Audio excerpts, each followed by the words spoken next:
reading comprehension and communication, oral as well as written. All this, it has a lot of pure activity.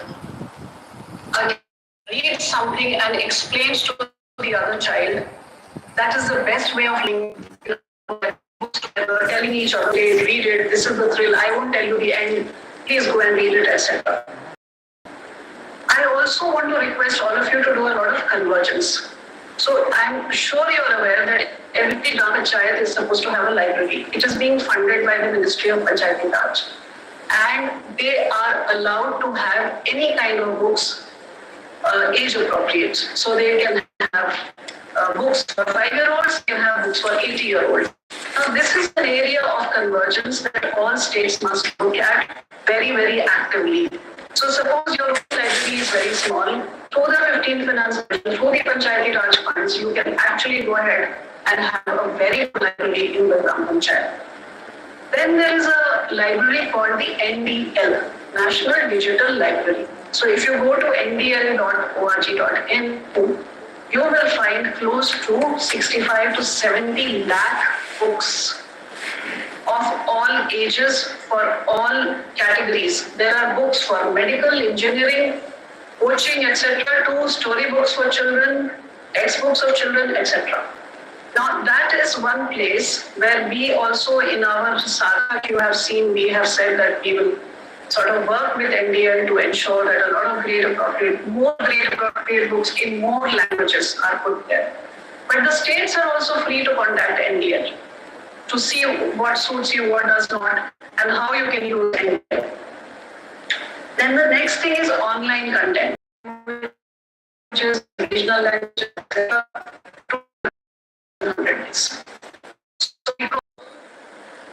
My suggestion is 10th April for some, and maybe for others it could. Call the parents and do a class-wise demo of what the children have learned in the reading campaign. Only then there will be stakeholder involvement and parents will realize that there is a gap, there is no gap, or the children have learned, not learned, etc.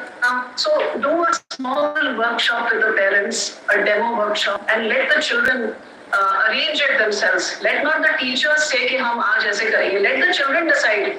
Even a class 1 child can decide कि हम क्या करना चाहते हैं. कि हम इसको इस बच्चे को बोलेंगे ये पढ़ेगा, उस बच्चे को बोलेंगे ये activity, communication, tell a story, whatever. So I would suggest that you end your reading campaign with an event in the school, and which you will not direct the school as to what the event should be like. Let the children decide what it should be like and how long it should be. They could say हम सिर्फ 15 minute का करेंगे, fine with it. कोई कहेगा हम 2 घंटे का करेंगे, we are fine with it. It's up to the children and to the teachers. So I think with these words I will stop here, and I wish you all the best for the success of this reading webinar, a very important webinar, and I hope we are able to take it now to the states and blocks, districts. Thank you very much.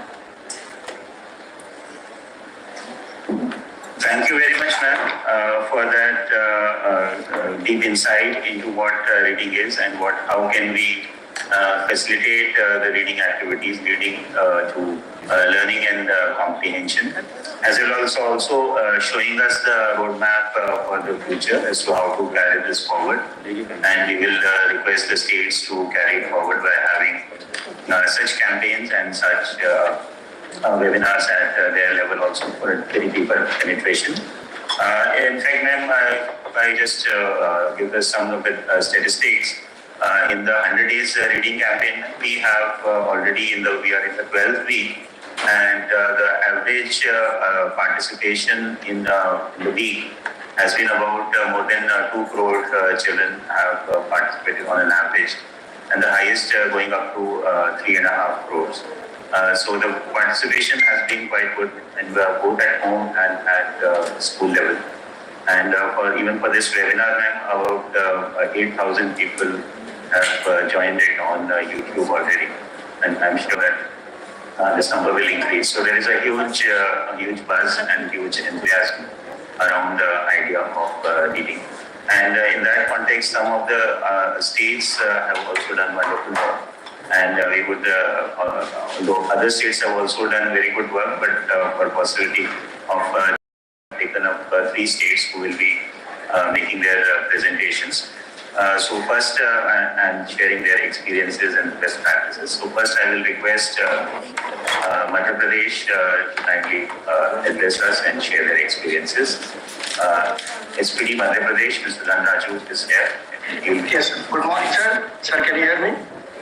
Yes, Dhanraju, we can hear you. Good morning, ma'am. Good morning, sir, and thank you so much for providing this opportunity. Ma'am, I'll be very brief, touching upon 4 important points, ma'am. One is how what was the groundwork that we did, then how did we execute it, or still executing the overall program. Third, and very important thing is what we as administrator learned out of this program and our teachers learned out of this program. And fourth, and equally important is how are we thinking to taking it forward. Now, when the program started, we started with a massive campaign in all on all the platforms. We did a YouTube live with our teachers, with our CACs, BACs. We involved dads, we involved parents. Of course, the involvement of local governments was not possible during that time because elections were declared. At some point later, they were put at abeyance. But we did have very fruitful participation by local governments, which anyway we will be taking up in the next academic year. So next, what we did, ma'am, based on the base document that was provided by MOE, we prepared weekly WhatsApp posters. So as we all know, during the lockdown, we created a DigiLab WhatsApp groups. We have around 1 lakh WhatsApp groups in the state, which are still active. So we utilized that platform and reached out to parents, students, teachers with these weekly posters. Ma'am, one happy thing that I wanted to share was we had procured wonderful books from National Book Trust and CIL out of the library grant. And as happens elsewhere, when we started the campaign, we found that many bundles were yet to be unboxed. So that was the massive campaign that we ran to just get them unboxed and make the children to get the touch and feel of new books. So then, ma'am, you mentioned one thing. I'll put it in a slightly rustic way. You mentioned that every book should be issued and every book should be utilized. So we said that by any book without its spine broken and the edges not folded, dog-eared, उसका कोई value नहीं है. तो कमर टूटा हुआ और कान मुड़ा हुआ किताब है तो उसका कोई वैल्यू नहीं है. So we said कि every book, there is an hesitation among the teacher कि सब फाड़ देंगे. We said the books are meant for reading. Their spine should be broken. वो होना चाहिए. So that is one thing, the attitudinal change that we tried to bring in, and it had a very positive impact. Big learning out of the entire program after going through the document, preparing state-specific weekly plans. We realized even NCERT and the administrator, SPD including, we realized that the same set of books can be utilized in multiple ways. See, as basic as choose your favorite fruit, choose your favorite flower, pick up a book on that, to graduating towards a theme-based reading. Document is fantastically designed, and we try to implement to the full extent. I don't say we have been able to implement it to the letter bit, but we have tried to capture the essence of the entire program. Then, ma'am, there are a couple of things which have been practiced by individual teachers, like poetry in motion, or sitting in circles and starting with a line and continuing the story. But the beauty of this program is there is a kind of institutionalization of the entire activity which would give teachers also some idea. Say, for example, teacher has in upper primary, we procured from both NBT and the CIL around 251 books. So out of those books, based on these, we identified that these books can be started with favorite hero, our favorite characters. So we gave some suggestions. Of course, ultimately that has to come from teachers and students. So that was one thing. And I also want to mention, ma'am, you made a very pertinent point that the array of books should be varied. In fact, Principal Secretary ma'am made us to sit and prepare a composition of books. What should be the composition of biographies, fiction, like general reading kind of thing. And in secondary grades, some good translations, some virtual authors. So we prepared the entire composition of books for procurement, ma'am. So we did that exercise also. Ma'am, you also mentioned the local language. So we invited parents, we invited local elders to come to schools and tell the stories from their own community. Ma'am, it was a huge success. We have documented it, and probably we will be publishing collection of stories collected out of these interactions with village elders. And probably NBT is also keen to publish the stories we collect out of this exercise. So finally, on 21st of February, ma'am, on Mother Tongue Day, it was a huge campaign. Mostly, it was attended by public representative in one of the districts. Rajya Sabha MP attended the program, and stories were read in 10 languages, ma'am, in Madhya Pradesh. So that was all what we have done, ma'am. So next year onwards, I mean, of course, we have to run such campaigns. But ma'am, I have asked my team to build it into the academic calendar over the entire academic year, so that we can build the culture of reading, then coming back, discussing, role play,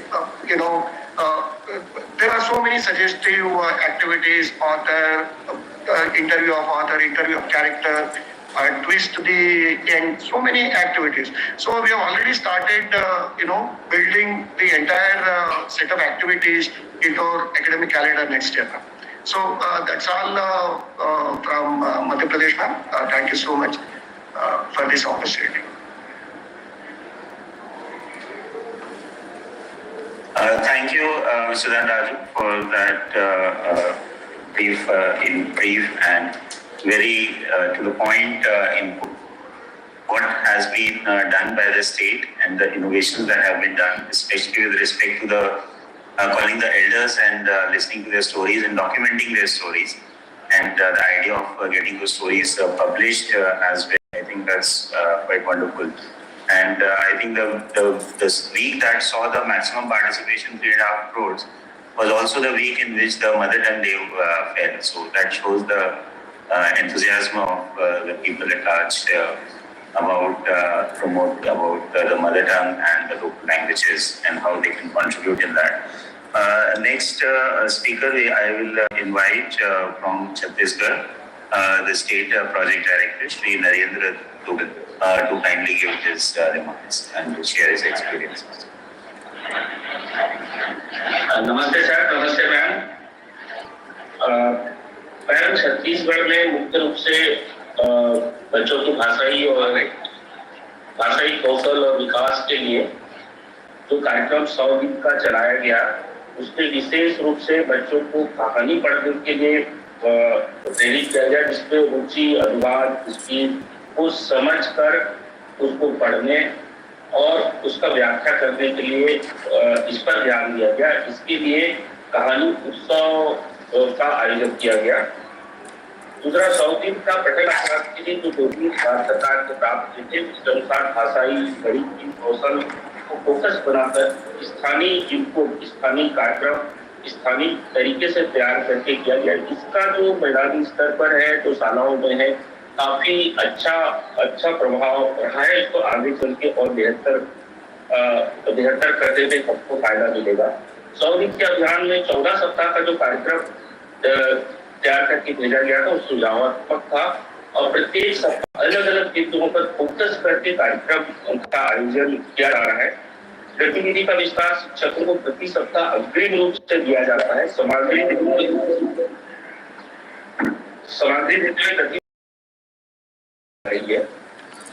विकास खंड स्तर पर भाषा गणित के लिए तीनों स्तर के बच्चों के लिए अलग अलग प्रोफेशनल लर्निंग कम्युनिटी का गठन किया गया है और स्थानीय सामग्री स्थानीय तरीके से गणित के विकास के लिए लगातार शालाओं में सीधे नियमित रूप से उपलब्ध कराने की व्यवस्था की जा रही है। सर, जैसे कि हमारा स्थानीय भाषा है, लाइब्रेरी है, इसके लिए हम लोगों ने एक लगातार एक कहानी तैयार करने के लिए स्थानीय जो स्तर की कहानियां हैं, स्थानीय स्तर की बोलियां हैं, इसका डॉक्यूमेंटेशन किया गया, काफी प्रयास किया गया नीचे स्तर से, खास करके ग्रामीण स्तर से, ग्रामीण स्तर के टीचर के जो समुदाय के लोग हैं उनसे कहानियों का संग्रहण करके किताब कहानी का बुक प्रिंट कराकर सबको उपलब्ध कराएगा। इसी के साथ जो लाइब्रेरी के लिए किताबों का चयन है, जो हमारा मुस्कान लाइब्रेरी है, उसके लिए बुक्स का चयन बहुत ही सावधानी पूर्वक से और इसका अप्रोच जो स्थानीय शिक्षक है और समुदाय के लोग हैं, इसके साथ ऐसे किताबों का चयन किया गया जिससे रुचिकर हो और लोग बच्चे पढ़ सके। प्रोफेशनल लर्निंग कम्युनिटी के माध्यम से प्रत्येक विकास खंड स्तर पर शिक्षक के साथ ऑनलाइन क्षमता विकास कार्यक्रम किया जा रहा है। इसमें एक अच्छा चीज हमारे राज्य में जो कर रहे हैं कि प्रत्येक सप्ताह से 6 जो बेस्ट शिक्षक हैं उनको शाला नायक के रूप में उनको वेबसाइट में अपलोड करते हैं। उसको देखकर बाकी टीचर्स प्रोत्साहित होते हैं और उनसे प्रतियोगिता करके उसे बेस्ट करने के लिए लोग प्रयास करते हैं। 100 दिन के अभियान में बेहतर कार्य करने वाले शिक्षकों का वीडियो बनाकर किया जा रहा है। बच्चों को सीखने के लिए खिलौना के माध्यम से लगातार वेबिनार कर रहे हैं, कार्यक्रम कर रहे हैं। माताओं को उन्मुखीकरण करने के लिए अंगना में शिक्षा कार्यक्रम कर रहे हैं। इसका फायदा ये हो रहा है कि जो बेस्ट मदर है उनको भी उधर पुरस्कृत कर रहे हैं, जिससे जो माताएं हैं अपने बच्चों को 3-4 माताएं मिलकर ना जो आसपास के बच्चे रहते हैं उनको पढ़ाने में उसको मदद मिलता है। कक्षा 3 से 5 तक के बच्चों को गणित सिखाने के लिए सरल कार्यक्रम का आयोजन किया जा रहा है। विकास खंड शिक्षा अधिकारी के माध्यम से विकास खंड में 5 कार्यदल गठन किया गया है। प्रत्येक ब्लॉक में 5 कार्यदल गठन किया गया है। ये लगातार मॉनिटर करते हैं कि शिक्षा की गुणवत्ता में सुधार हो रही है कि नहीं हो रही है। ग्रीष्मकालीन अवकाश की भी हमारे कटौती की गई है। कहानी उत्सव का आयोजन किया जा रहा है। लाइब्रेरी के उपयोग के लिए जैसा कि मैम का भी निर्देश है कि उसका सही उपयोग हो जाए, कि बच्चे किताब ले जा रहे हैं, नहीं ले जा रहे हैं, उसको पढ़ रहे हैं, इसको मॉनिटरिंग करने के लिए हम लोग लगातार प्रयास करते हैं। बस ये मुख्य चीजें हमारे साथ धन्यवाद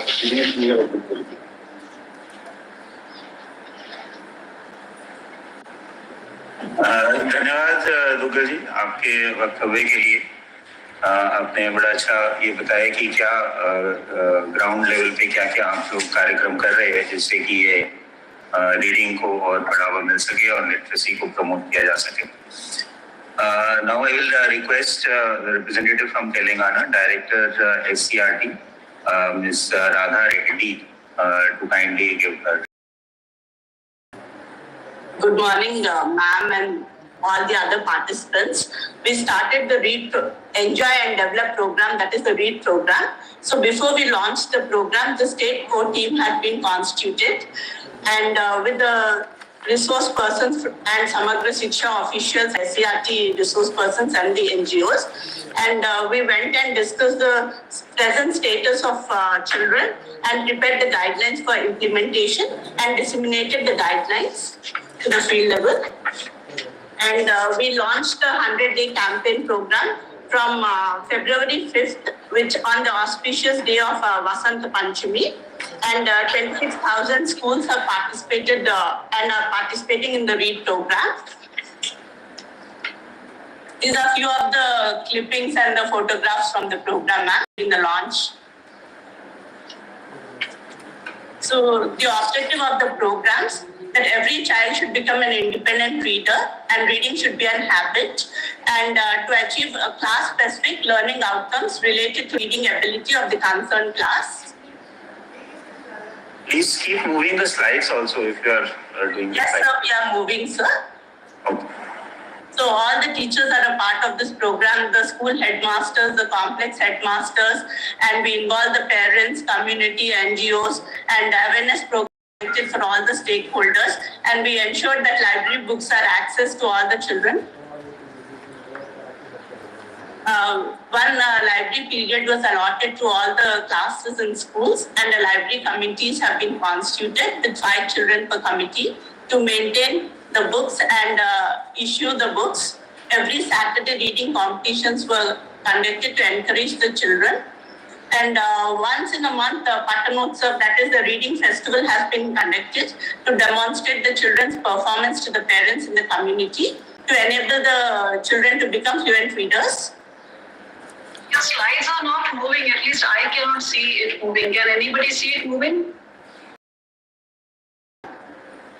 Now, for the first time, it has moved. Thank you.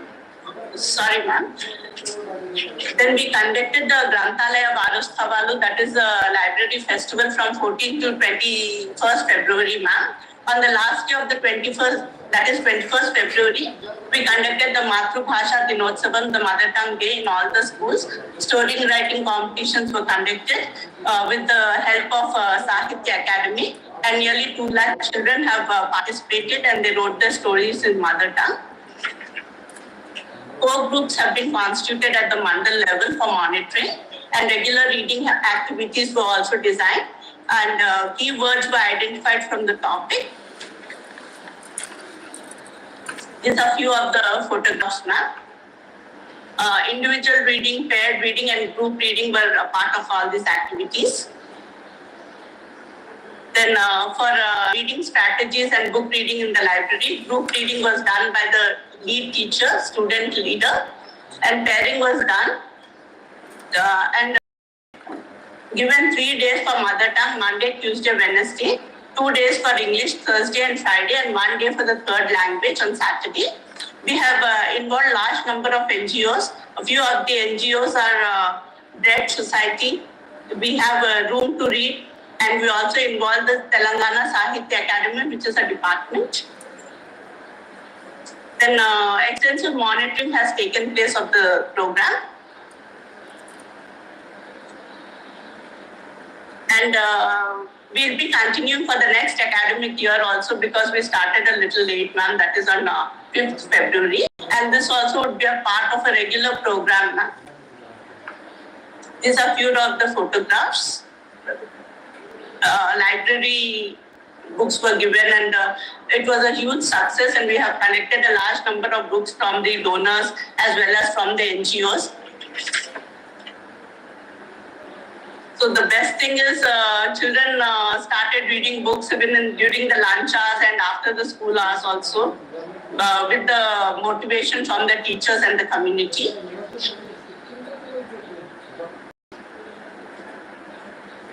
Ma'am, I just spoke about the Granthalaya Varostavalu, the library week. This is all regarding that, ma'am.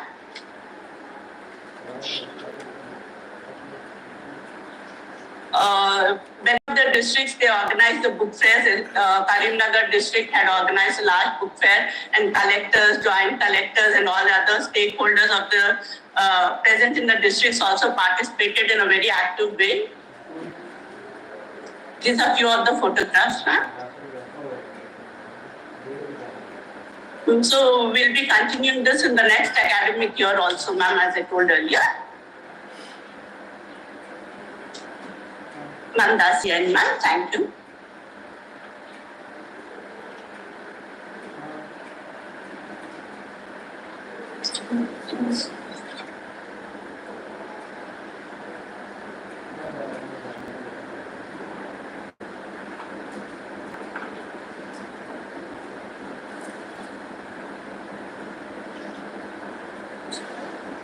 Manish, we can proceed now.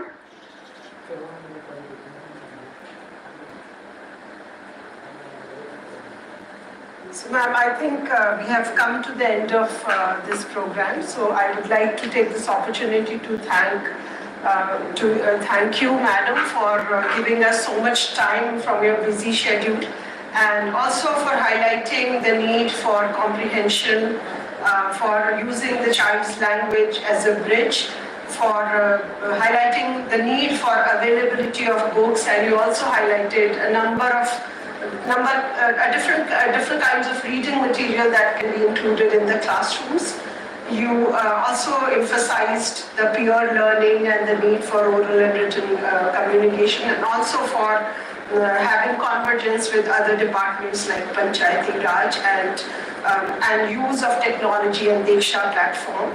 And so, Madam, thank you so much for all your innovative ideas and leadership, and under your guidance, I think the whole country has started seeing a change in these initiatives.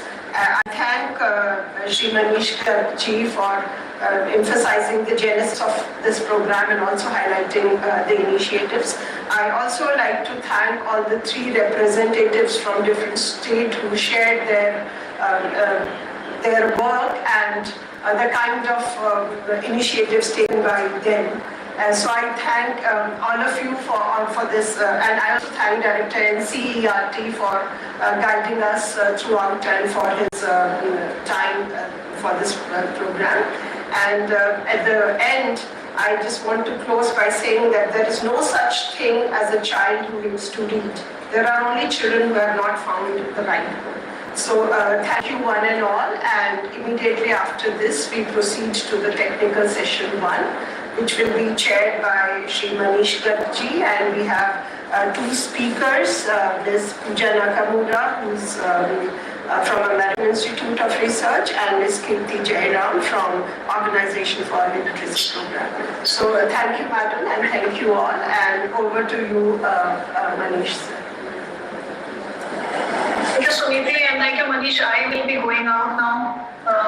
I have some other appointments. Thank you very much, all of you. Thank you.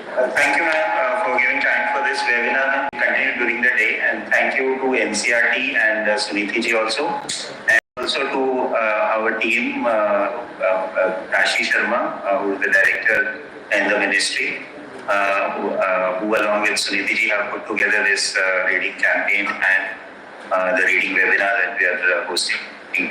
So thanks to the entire team, ma'am, and thank you especially to you, ma'am. Thank you very much.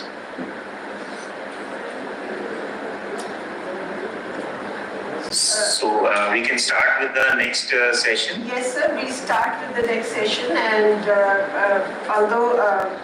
so I would like to introduce the chairperson for today. So he actually needs no introduction. Manish Gargi is the Joint Secretary in the Ministry of Education. He is the Mission Director for Nipun Bharat, and all the work related to foundational literacy and numeracy is being done under his able leadership. So I welcome you, sir, for this technical session, and I would request you to take the session forward. Thank you, Suniti ji, for that introduction. And in this first session of the webinar, we have 2 very eminent speakers, Ms. Pooja Nakamura from American Institute of Research and Ms. Kirti from Organization for Early Language Literacy Promotion. Ms. Pooja Nakamura is a principal researcher in the International Development Division at the American Institute for Research, and she's having more than 15 years of experience leading research, evaluations, and assessments on foundational literacy development, especially in bilingual and multilingual contexts. She also has extensive experience in designing foundational literacy programs and curricula in linguistically diverse educational settings. And she's directing the language and literacy studies in different countries, including India, and also conducting evidence synthesis across some countries. So over to you, Pooja, and she will be speaking on an overview of latest researches in reading. So over to you. Great, thank you so much. Let me just share my screen.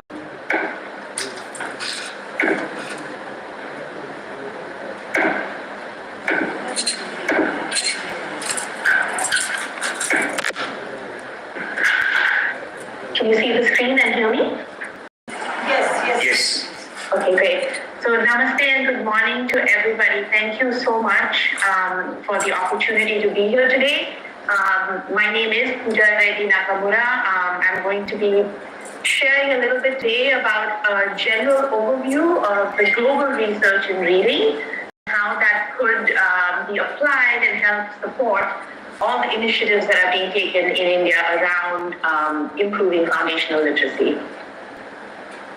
So just to give a brief overview of what we're going to be talking about today, first I would like to talk about why does reading matter at all, and then talk about what is reading comprehension, as Secretary Ma'am was talking about already earlier. Reading is one thing, reading comprehension is another thing, and the focus on what is it, can we define it and talk about what it is. And then talk a little bit about the global research on reading and teaching reading to bilingual and multilingual children, and then applying that research to foundational literacy improvement package. What happens in the classrooms? What happens to teachers if we are able to apply that research into a package, and then some final concluding thoughts. So why is reading research important?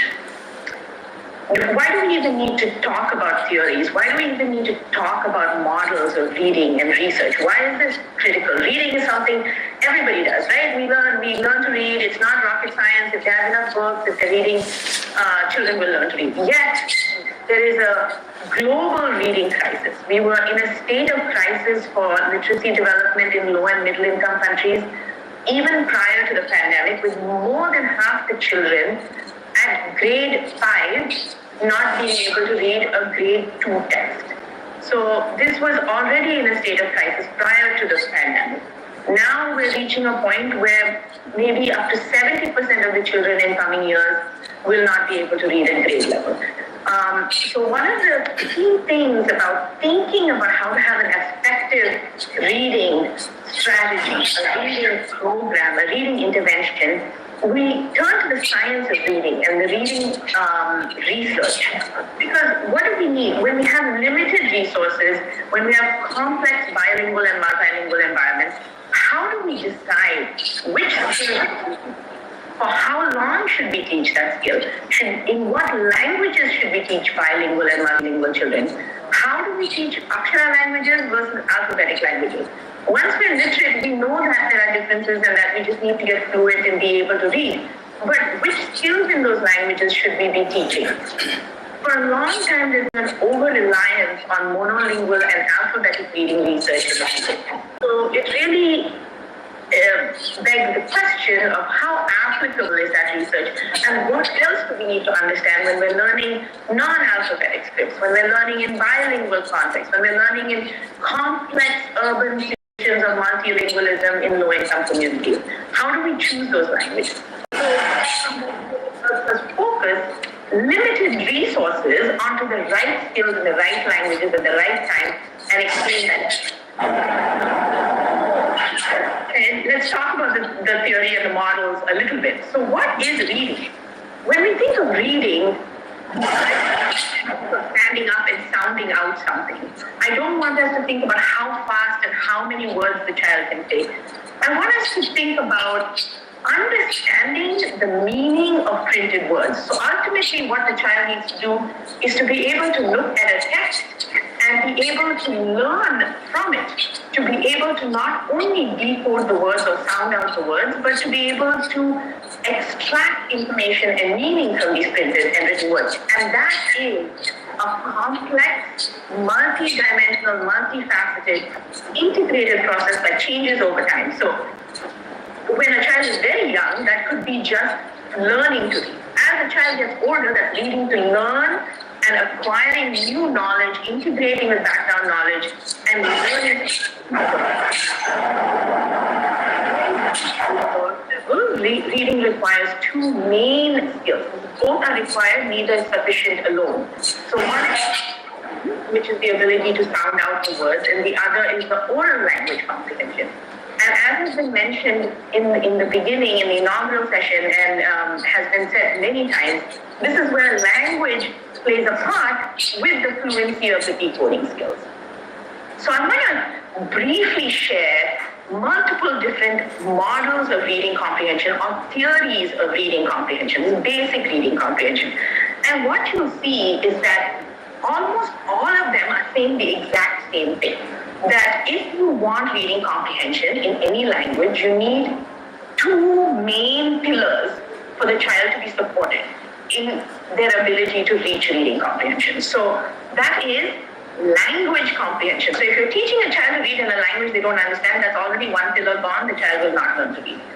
And the other is decoding or word recognition. So this is the processing of the letters in the script into being able to make sounds from the written word, the written letter. The language comprehension is to make meaning out of this. This was originally called the simple view of reading in the 80s, and this has now been adapted by the same authors, Westhuver and Tanma, in what's called the cognitive foundations of reading acquisition. So this is the foundation of what it takes for the child to be able to learn to read. So this can be converted then into programs, assessments, into our determination of what skills are important to measure and to teach. And this you'll see now is a thread that is throughout several different models of reading comprehension. So if you look at this other model of reading comprehension where it's looked at as a building, then the pillars that hold up this building of reading comprehension are word reading or decoding and listening comprehension. Now, each of these have their own sub-skills: language and cognitive skills, vocabulary, grammar, and multiple other skills. And if you see right on top, there's reading fluency. Now, reading fluency is kind of the glue that stitches these two things together. It's the speed, automaticity, and the effort required to do these things. But these two things remain universal components of reading comprehension. But they have to become quick in order for you to be able to read with comprehension. Now, if you look at another one, which is called the Balanced Literacy Diet from Toronto's OISE, you see the same thing. You have the oral language and you have the reading comprehension. They need to come together for reading comprehension. And this is, you can take any model of reading comprehension that is out there, and it's the same thing. It has to become increasingly strategic, increasingly automatic, but it's the same two ropes, the same two pillars, the same two components. Without one, you will not have reading. So a focus only on, let's say, word recognition, phonics, decoding, or focus only on whole communication, speak. Neither will work unless you put them together into a balanced, automatized process of reading comprehension. That's how the child gets to skilled reading comprehension. Now, there is a model called the Big Five, which is from the National Reading Panel in the United States, which has been converted into something called EGRA, which is the Early Grade Reading Assessment, and multiple other components, which have the same five ideas: phonemic awareness, phonics, vocabulary, fluency, and comprehension. I just want to highlight that one of the important things here is that it's based on English. This one is really focused on phonemic awareness as opposed to what we'll talk about now, which is really phonological awareness across languages. So, and this also doesn't show the relationship between the five. So just wanted to highlight that because it is a popular model. Now, what I think is a very interesting and important way of looking at foundational literacy in the Indian context, focusing on reading comprehension, looking at the role of oral language comprehension and decoding under reading comprehension, and then under oral language comprehension, oral vocabulary, linguistic knowledge that includes grammar, syntax, phonological skills, and for decoding you need the orthographic knowledge. So these sub-skills build up to the larger skills, build up to reading comprehension. So these are just to understand when we say reading comprehension, we mean reading comprehension. We mean reading and comprehending, with the ultimate goal being understanding what's on the page, not sounding it out. So now that we've covered that a little bit, I want to go into what makes reading in different languages different. What are the differences? We talked about the universal pillars. Now, what makes reading in different languages different? Why should the state take different approaches? Why should countries take different approaches? Why should communities take different approaches, and should they? So here we go to understanding the language specifics. So one key component around language specifics is phonology. So phonology, what is it? It's the way sounds are organized in a particular language. So this ability to hear and identify and manipulate sounds. So is one of the most significant predictors in all languages. That's why we have jolly phonics. That's why we have phonics approaches. That's why we have decoding. Because that understanding of the sounds in a particular language is one of the most important things a child needs to learn to read. However, the size or the level of this phonological awareness is different across different languages, meaning we need to be able to teach at that level and to really fine-tune our teaching to the phonology of that language. So, just to give some examples, in English there are 3 levels of importance. So, there is syllable awareness, which is if you can see the word Amsterdam and be able to say there are 3 syllables in that, Amsterdam, or caterpillar. And then you go to onset rhyme, which is very English specific, cat, to be able to say k versus at, and to be able to rhyme cat and bat. These are all onset rhyme awareness strategies. And phoneme awareness. Now, phoneme is used nowadays globally, but it's really quite alphabetic driven. So, phonemic awareness is for languages that have phonemes, where, for example, there's cat is actor. That's phoneme awareness. Now, when we look at most of the Indian languages, it's a different type of phonology system that works. So we have phoneme plus schwa. So we have the, with the sound which is not but there is a schwa or an inherent vowel there. So how do we determine what the first sound is in a word? How do we do rhyming with phoneme plus schwa? And how is that different across languages is a very critical point here. And there's also dual syllable and phoneme awareness. And again, research has shown over and over again that the child needs to be able to identify the phonemes within the syllable. So within the, they need to be able to do the within tma, the t, ma, a. So this is very critical difference in how phonics and phonology works in different languages. Now, we go from there to orthography. So now we were doing the sounds. The next important thing is, how do these sounds map the writing system? That becomes very important in determining how much time we take in teaching particular sound skills. So if the language has phonemes or letters, the phoneme is mapping to letters, it's like English or Spanish or Hebrew, k, a, t. So this here you're down to the phoneme level. If you have only syllables, like in Japanese kana, you have only syllables. So these 2 syllables here on the right are tako.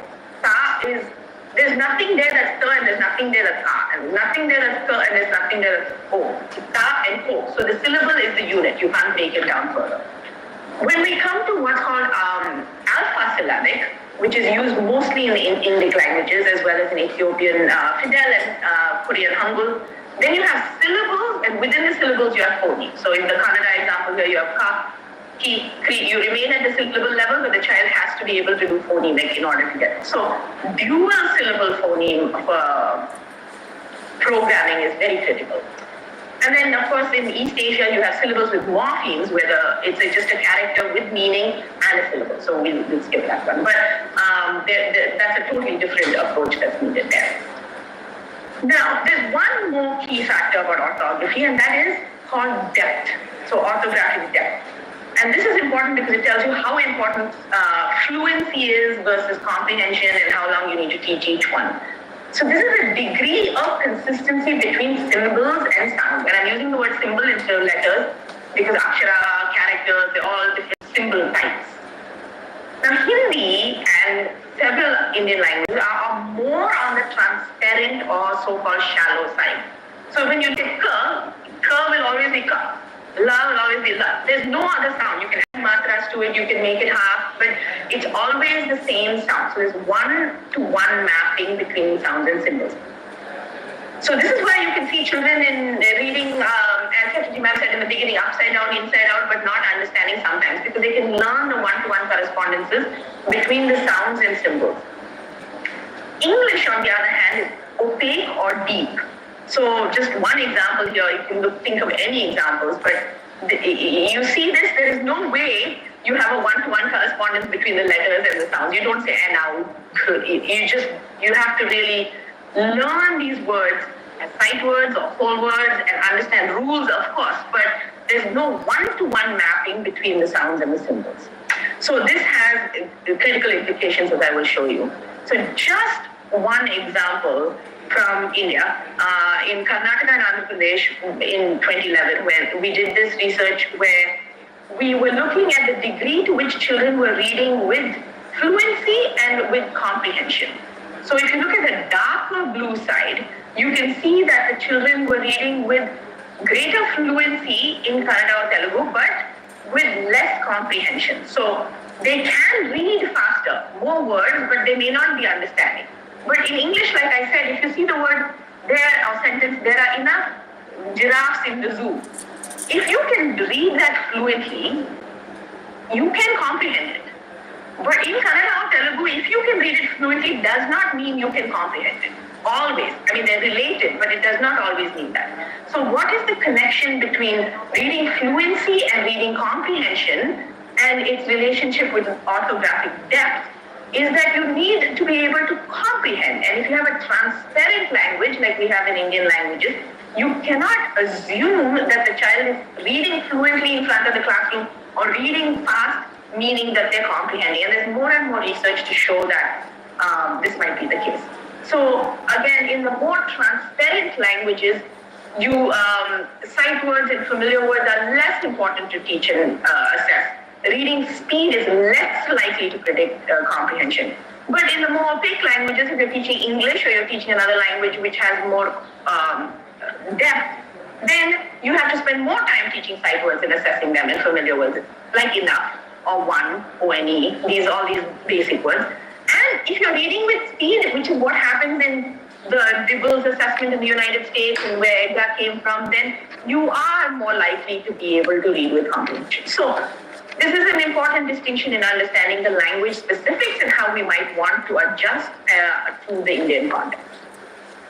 Another important and final this section is larger orthography. So basically, there are 26 alphabets in English, but there are more than 400 grapheme combinations, including the akshara in Kannada, for example. So this obviously takes longer for the decoding process to take place. Now, there are independent consonants plus schwa. There are these phonemic diacritics that need to be learned. And then there are a number of phonemes within each syllable. So it takes longer to master basic decoding than it does in English. So you have to weigh out the fact that, yes, it's more transparent, but there are multiple symbols that need to be acquired. So we do need to be focusing on decoding skills up to a longer grade. So this is just the cognitive foundations quickly on the differences between languages and the global aspects of learning to read in different types of contexts. Now, quickly, I'll just touch on the global research on bilingual and multilingual children to read, because as we know, this bilingualism and multilingualism is rampant in our country. And so how do we teach children in these contexts? What research do we have? What's the cutting edge on that? So I'm going to look at language mapping really quickly and language transitioning in different countries of the world, including research we did in India. So language mapping is really trying to understand the first language that the child should be learning, which is this mother tongue, should it be a local language? Should it be a language of wider communication? How is that different in different contexts? And language transitioning, which is, okay, now how do we become biliterate, multiliterate learners? Now they've learned in their mother tongue, if they've gotten there, or their local language. Now, what do we do and how do we think about biliterate, multiliterate learners? So the role of language in reading, I'm really glad to hear this thread throughout the sessions. Language is at the heart of learning. They're learning all things, numeracy, life skills, everything through language. But reading is even more deeply embedded in trying to understand how child learns. So there's widespread multilingualism across India and several other countries. So there's a need for evidence for determining the language of learning. So we always say, well, language of the community. What is the language of the community in an urban poor community in Bangalore? What is the language of the child in different types of mother tongue groups in different areas? So we also have this desire from states, from communities, from parents to have earlier and earlier introduction to English. there's both these happening because there's obviously a link between English and socioeconomic mobility. There's no doubt about it. We're all sitting here talking about this primarily in English. Now, there's a need to reconcile this tension between, empirically reconcile this tension, evidence-based reconciliation, not I know they can do it, my children did it, we did it, but what is the empirical basis for reconciling the tension between the need for mother tongue or local language longer with the demand for English earlier? How do we raise biliterate, multiliterate children? So quickly with this example in Mozambique, we did our research on how to determine what should be the first language. How many languages do children speak and how well? We try to actually count children as either monolingual children, bilingual children, or emergent bilingual children. Because you can't just say this child's language is X. Maybe a child has X and Y, maybe they have X and a little bit of Y. And in many contexts of India, they have X, Y, Z, and a little bit of A. So how do we actually talk about the languages they speak? Because if we want to teach children first in a language they speak, we need to know which language that is in different communities. So interestingly, we found major discrepancies between what the child said they could speak, what the census data and the community data said they had, and our language mapping data. So, for example, the percentage of children who said they can speak 2 languages was almost half our sample. The percentage who actually could speak 2 languages according to our data was 8.5%. So deciding based on census or self-report data can become very tricky, just to show this. And we also were able to take that and map out the language they speak in different places. So this map here, the small one with red and blue dots, shows you the schools in red. Half the children could not understand what the teachers were, what language the teacher was speaking in.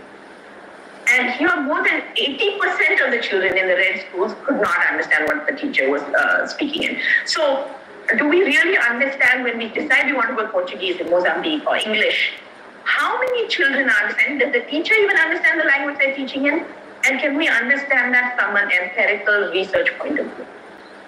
Now, the other piece of this, I just gave one example there. Now, I'm moving to language transitioning, from language mapping research to language transitioning research. Transitioning now is from the mother tongue to the other tongue. Now, how are we going from whatever that local language is to English? We did research in India and in Ethiopia and in the 6 language pairs. And we found for the first time that there is a threshold point of readiness. So there is a level to which the child needs to be able to learn to read in their first language in order for them to be able to transfer those skills to the second language. So if they don't have that threshold, they are unlikely to succeed in both languages. If they have that threshold, they're likely to succeed in both languages. So this is important because the shortest, fastest path to English is through the mother tongue and through an empirical level of the mother tongue. So we have to be able to determine what that level is and be able to apply that into teaching. So this is an important understanding of how do we decide when the child is ready for English in a context where they don't speak English to start. Okay, so this is really quickly the last piece, which is now applying this evidence. So I'll just give you a little snapshot of our AIR's Foundational Literacy Improvement Package, which we're calling FLIP, which takes some of these components of evidence from the global research from the 50s and 60s and 70s to the cognitive frameworks, and then applying it into our language mapping, language transitioning research, and a full teacher-focused package for classroom foundational literacy improvement.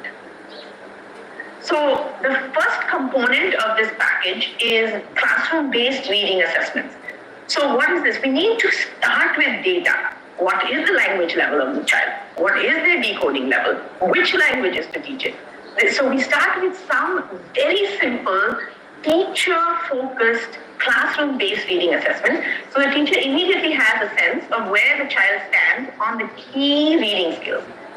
Then we take that and immediately link it to a full package of teaching activities. So data is data. If it just sits there and doesn't go anywhere to improving learning, then it doesn't help. So direct link. So literally the child gets a smiley face or a sad face or a medium face, and the teacher will turn to page 32 if it's a smiley face, and directly link to if the child gets a sad face, here are some activities you can do to support this group of children because they don't have the oral language there, or they don't have the letter naming, or they don't have the dual akshara knowledge, whatever it is. So that will link back to the data and the teaching abilities. And a whole set of supplementary material guides that support this, because it's one thing to have a set of activities and then say, well, we don't have the books, we don't have the cards, we don't have the materials, but there's a whole set of materials and a whole set of ideas for how to develop materials with leaves, with sticks, with stones, with bottle caps, with other things that are very easily available in order to really get to the right cognitively appropriate literacy level that the child is at. And that picture is upside down, for example, to like get a sense, even a concept of print, for children who are coming in without even a concept of print. And this one is just, I also really appreciate the idea about humor. So children see this and they start to laugh. As Secretary Ma'am was saying in the beginning, that why is it upside down? Why are they walking on the roof? So you get into a sense of like, how do you get materials for the child that are based on the cognitive foundations of reading acquisition? And finally, full support system for teacher training. Modules, guides, coaches, supporting. How do you do classroom management when you're doing these assessments, all of that, so that it can kind of flow easily. So this is just one example of like why do theories of reading research matter, and how do we convert that into actual models of teaching the class. So just quickly to round out some final thoughts. We are in a deep and deepening reading crisis globally, and I'm saying deepening not to sound alarmist, but because of the pandemic and the learning losses that seem very, very clear. What this should force us to do is to sharpen our focus on improving quality, not just access, but quality. And so I'm very appreciative of this campaign right now on foundational literacy education and the focus that is given to sharpening the quality of foundational literacy and hopefully putting in the scientific basis of how to do that with limited resources. So reading, research, and science is at the core of that. That's how we determine, not because somebody thinks or somebody wants or somebody had in their own personal experience one way of learning to read, but there is a deep reading science base, and we need to keep building on this base so that we can recover from these learning losses and kind of help us navigate new uncharted territory with better evidence, as there are other things that might be natural disasters that strike, school shutdowns, teacher strikes. As we go through multiple different school shutdowns and issues with our educational system, how do we make it robust and resilient with evidence-based core?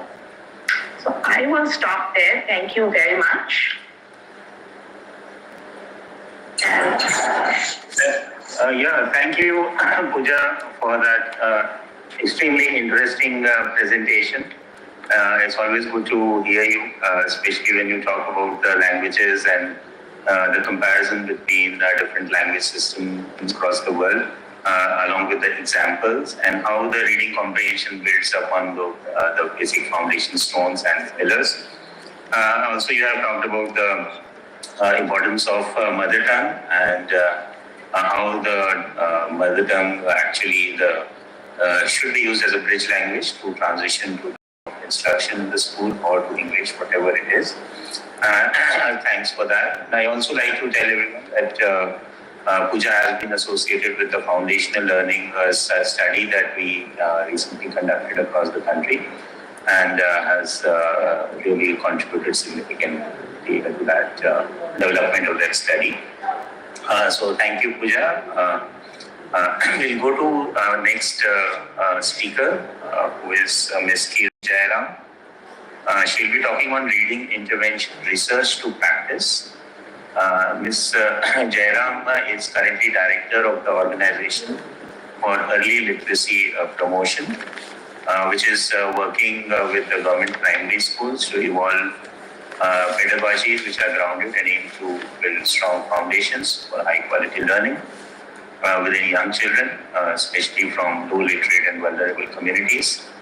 And also working through an MOU with the state government of Rajasthan.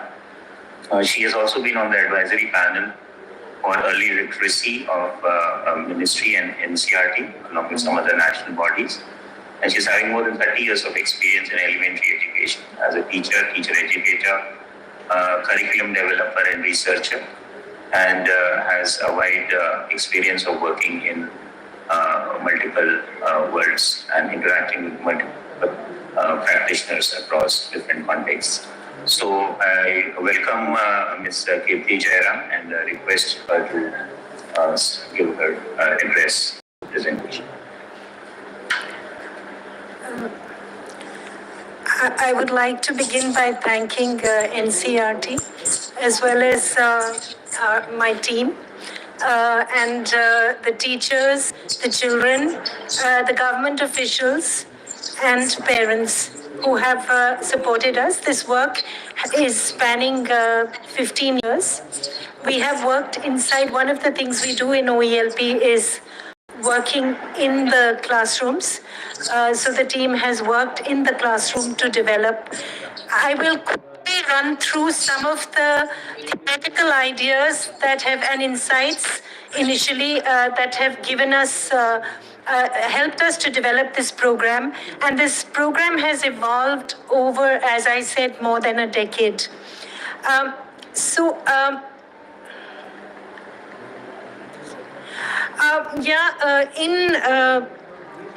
Oops. I need to go back.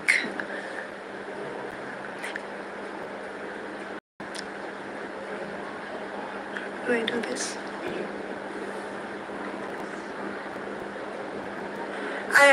I'm going to show you a short video just to show you where our class 1 children have reached. Schools opened in October and the video was taken last week. This is class 1 in a rural village in Rajasthan.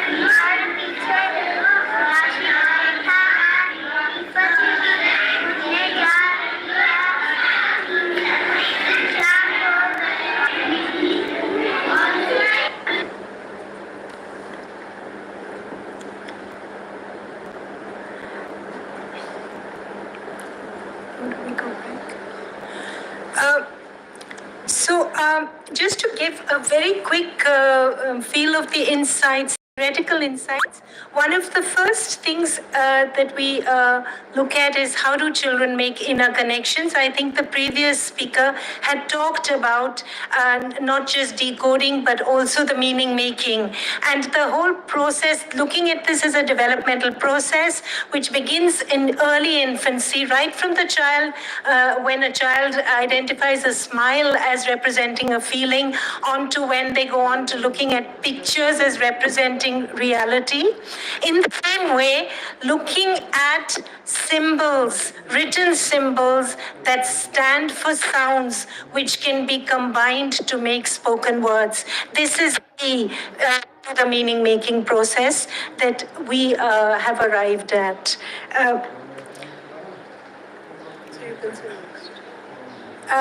So what does it mean to be literate?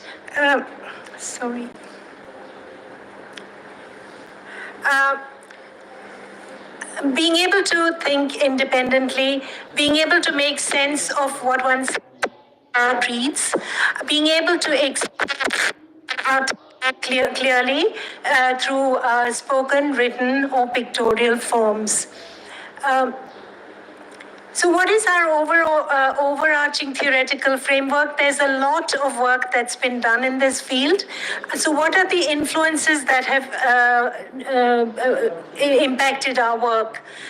The first one is that we have been influenced by the work that has been done on literacy being viewed as social practices, which are influenced by the context in which they occur.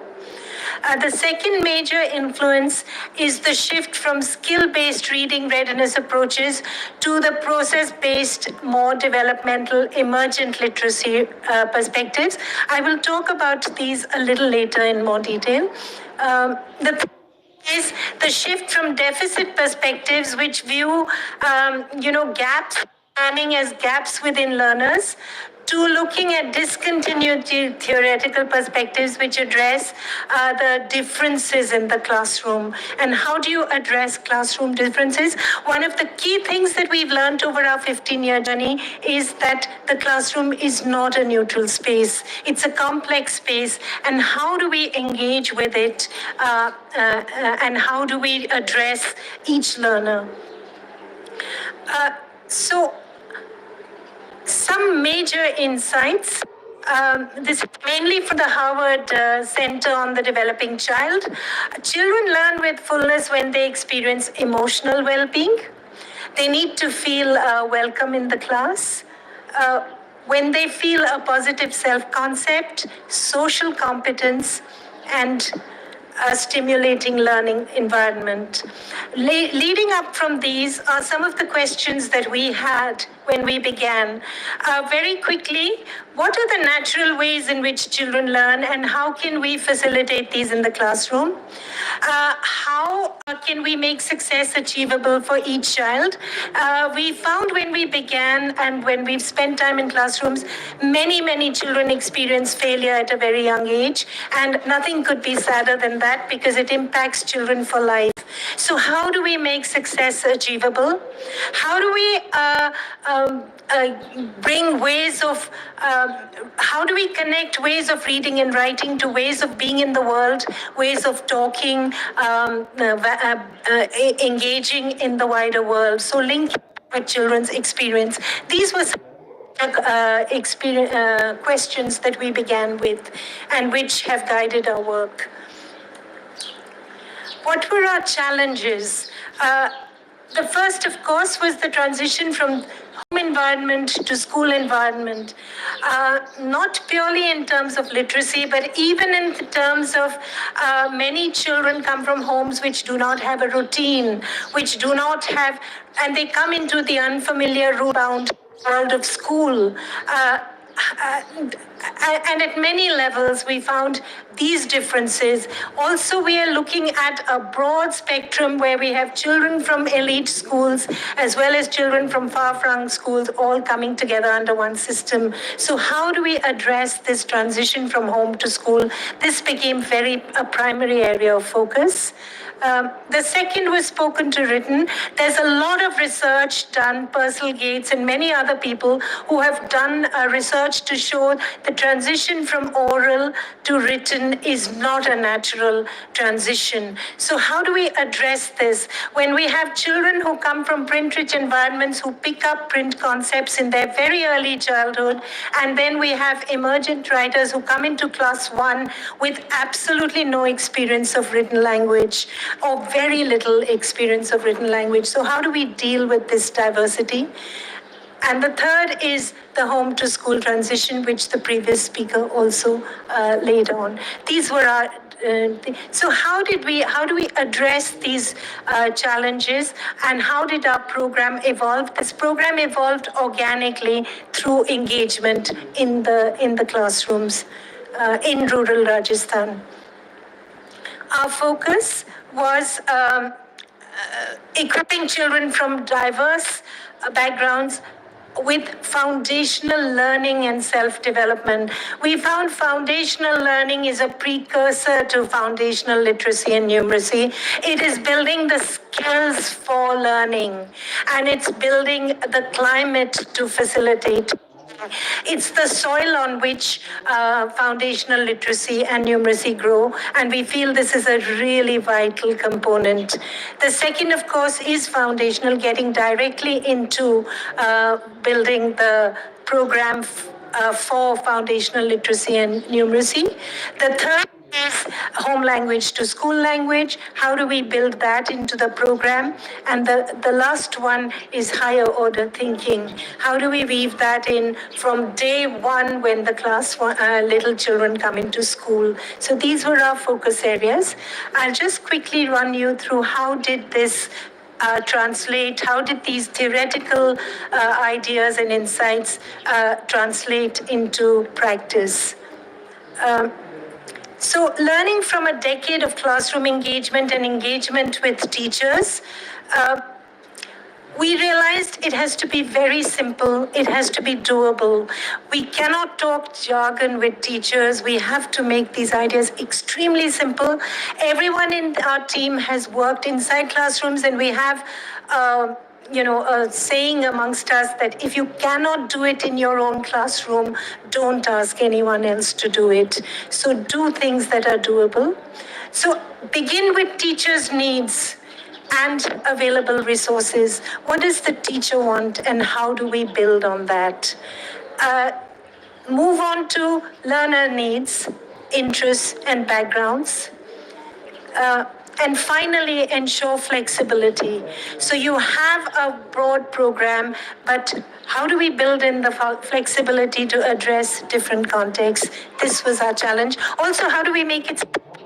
It's fine for me to do it in a small thing, but how do we make it scalable? And we have, over the past few years, been working across 7 districts in rural Rajasthan.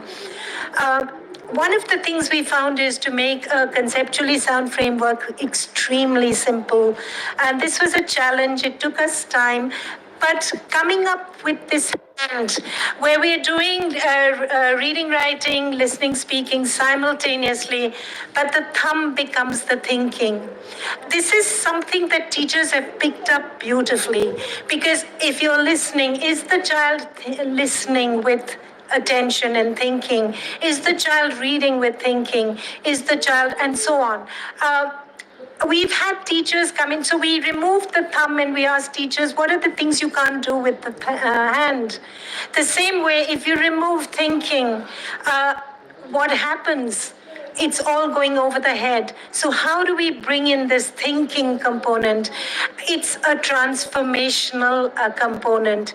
This is an idea that teachers pick up very well. And so we feel it's pretty effective. It's bringing in the theoretically sound practice. So out of all our work, we have now focused on 3 pillars for practice, for classroom practice. The first is building foundations for learning. The second is building foundations for reading, writing, and numeracy. I'm not going to focus on numeracy, but just because that's beyond the scope of this webinar. And the third is foundations for higher order thinking. All of this happens simultaneously. It is not linear. Let me go to foundations for learning. So foundations for learning, we have 2 broad components. The first is strengthening executive functions and self-regulatory skills. The second is creating a conducive learning environment inside the classrooms. We cannot expect children to be sitting on a desk in a classroom which is sterile and learn. So how do we make learning the learning environment? Let me go to the first one. Strengthening executive functions and self-regulatory skills. We have again borrowed from the research done at the Howard University Center on the Developing Child for this. A lot of work has been done by then. We found it very useful. So getting children to learn to listen attentively, doing this in a planned way. I'm just giving you some examples. Getting children to stay on a task and complete it right from class 1, because we believe these are lifelong skills that equip children to become proficient learners. Learning children to correct and reflect on one's own learning, the metacognitive processes. And later in the presentation, you'll see how we do some of this. Question, think, arrive at logical conclusions. Work through multiple step tasks. All of this begins when children come into class 1. In fact, ideally, it should go even into preschool.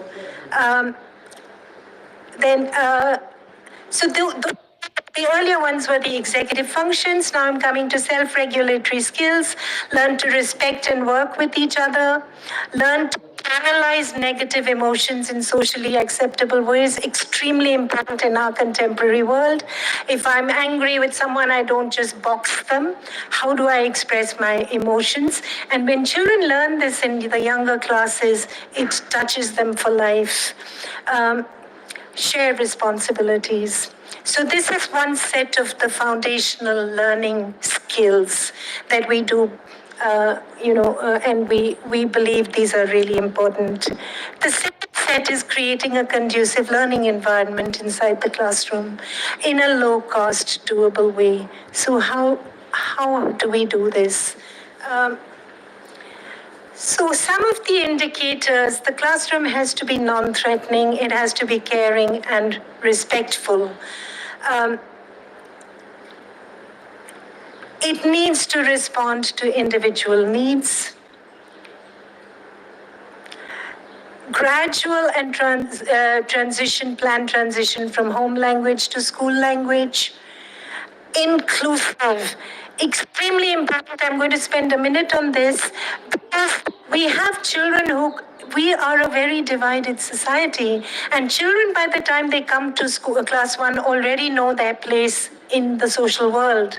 So we do this by beginning with names, because the name is the child's self. I will go into this a little later, but addressing inclusion and ensuring participation of all children is very important. The last one is balance between choice and structure.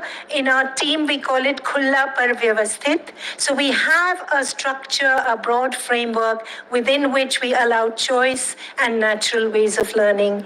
I will share this when we go to the next one. Second pillar is the foundations for reading and writing, which I'm going to focus on here. So again, we have two strands. As in the case of the previous presentation, building script, engaging with the script. And here I want to say we work primarily with languages and scripts that are based on the phonology of the Devanagari, which is an alpha syllabary. So the approach, the Vansamu approach that I'm going to share is basically for that group of languages and scripts. The second strand that we work is engaging with planned classroom environments and daily read-alouds. Both streams happen simultaneously. The classroom practice of both, from day one in class 1, we are engaging with both. Both these have emerged through our actual engagement inside classrooms. So let's go into the Vansamu approach. Before that, what is our understanding of reading? I think very similar to what has been presented earlier. Reading is to do with the knowledge of words.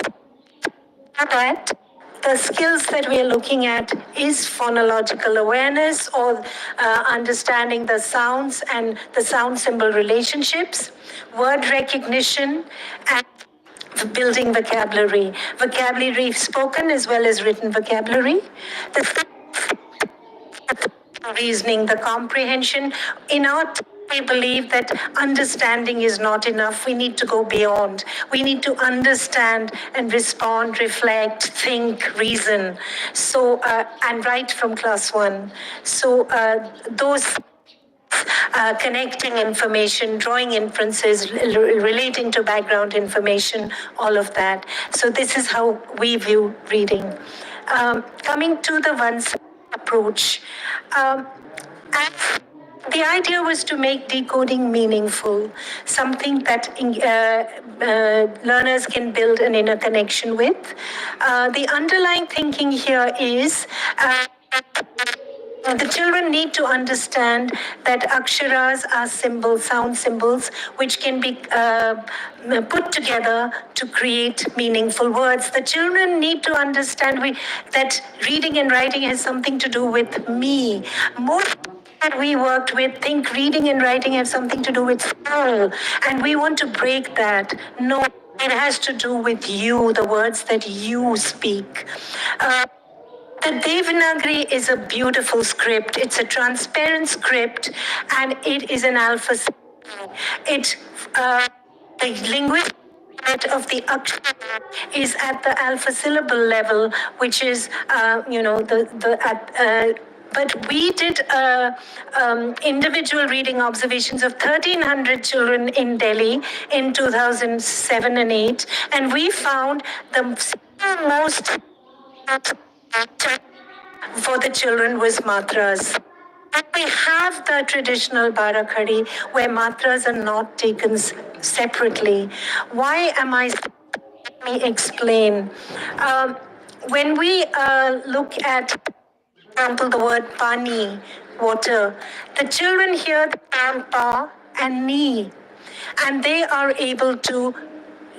So the children hear the sounds, and they put and make a word, and they draw a picture for the word. That's the meaning construction, a vital part of the Varns. Now, if you see the pictures that the children have drawn, their drawings, the drawn a nalka, a tap, someone has drawn water, has drawn a river. There is a connection. The picture is the picture for that child. We do not cards with pictures on them because that picture is not the picture for the child. So it's very this like Mala where E that the child hears in Pani. So I'll quickly take you through we found the traditional Barakhadi had too many symbols, so we were compelled to break it into 6 smaller groups with groupings of the Vyanjan, and some matras. This process was done with government school teachers over a period of 1 year. And the primary factor was the frequency of the word, the consonants, but also the groupings. I mean, the fact, let me take you to the first Varnsamu. As an example. So these are the consonants, matra, and the swar and the vyanjan that we have in the first Varnsamu. This is,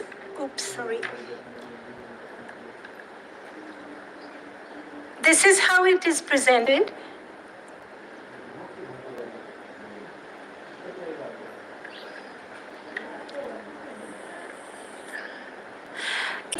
We first introduce, especially in the beginning, the separate ka, pa, ma, la as separate so that children learn to engage with the sounds. Then we have the Akshar chart where we are doing the combinations. This Akshar chart and its recitation, the children learn to recognize the sound symbols and they then put them together to identify words. We find in the first chart there are more than 120 words. The children construct their own words. I am going to quickly take you through the process. So for the sound symbols, initially, because our children are very little, they match them with concrete objects. They also make like ka ki train, and to get onto the train, you have to bring in a word with ka, and so on.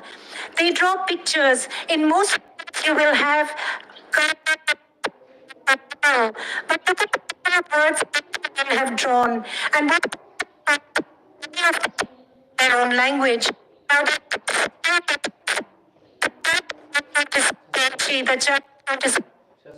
Katarni is the word in Marwari.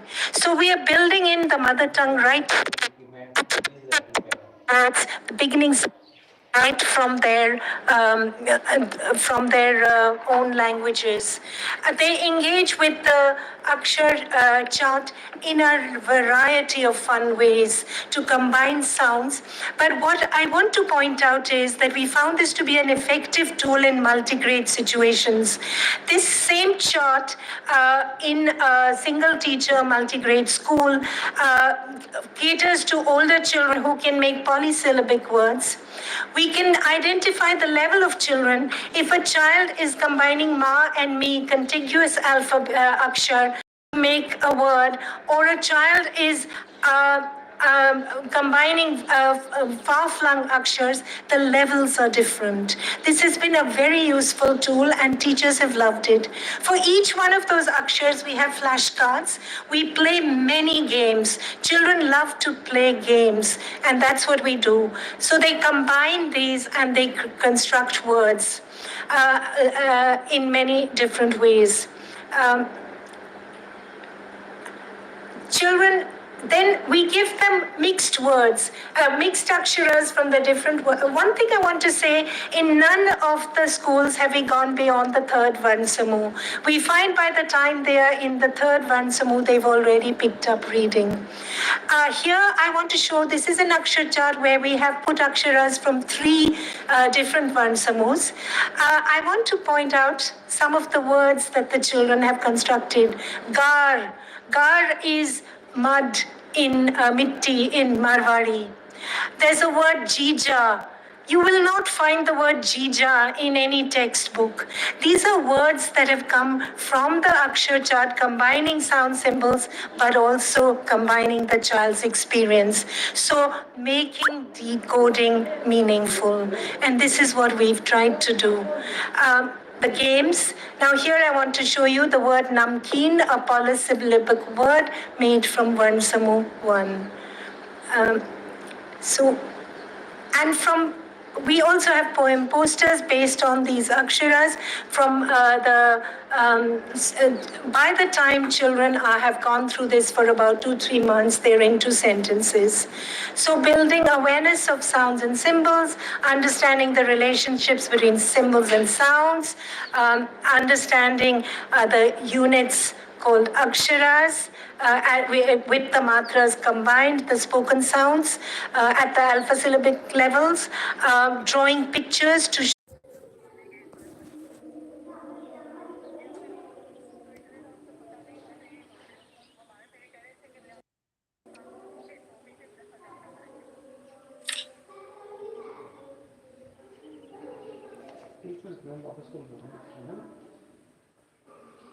Well, let me just try it from my side as well.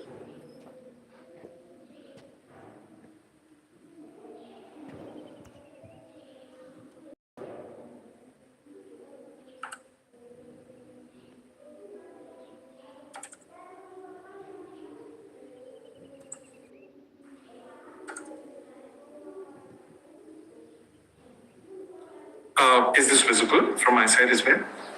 Is this visible?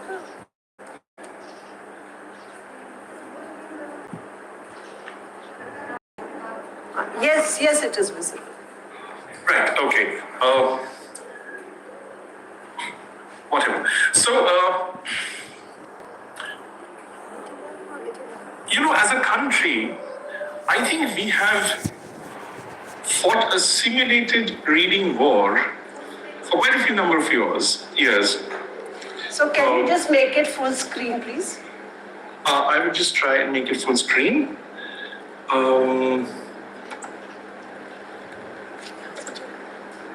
Is that visible now? Yes, it is. Yes, it is. Right. So, as I was saying, that we as a country, we have fought simulated reading wars for years. And when we have tried to, and various forums, government, non-government, or even with practitioners like us in NGOs, whether this particular way of teaching reading is better than the other. And probably that has led to quite some polarizations when we utter these two words, which is literacy and literature. And unfortunately so. Somehow literacy is seen as, with end results like, of course, reading comprehension, but the moment we couple it with fluency, we try to come up with numbers and we try to come up with various other ways of assessing fluency and comprehension to get the root tree dozen together. And what happens is we often find that literacy has, of course, taken the center stage in this discourse, and somewhere literature starts taking a backseat. And this is like in a country where we have used stories to establish our identities as well for years, thousands and thousands of years. So when it comes to literature, it is seen as an icing on the cake, as a good to have, and not as a must have in the schools, in the literacy classroom. This is something which we will need to think about, because as Pooja was saying in the morning, that a language experience, an enriched language experience, is at the core of a sustained literacy gain. And it is extremely important to have books into the classroom, even if the children are just about learning to read. Stories and storytelling it comes naturally to human beings, and it comes naturally to all of us.